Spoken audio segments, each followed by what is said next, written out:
This is a quick guide video on how to access your ink consumption estimate through HX Manager.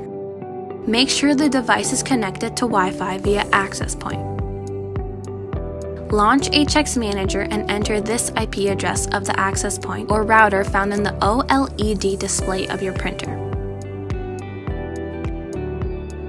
When HX Manager page is loaded, click the Ink Estimation button.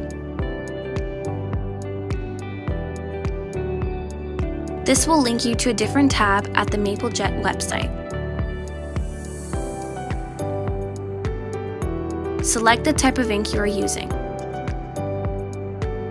Along with the message name, the following estimation will be shown: print per milliliter, print per cartridge, and print for remained ink. It is important to note that ink estimation is calculated based on the number of ink drop used to form your selected message, also on the ink drop size and the volume of ink inside the Funai cartridge.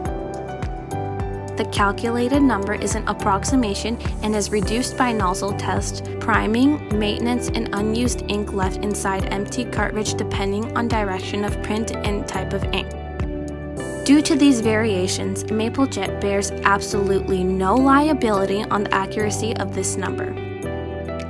For more information, please contact technical@maplejet.com.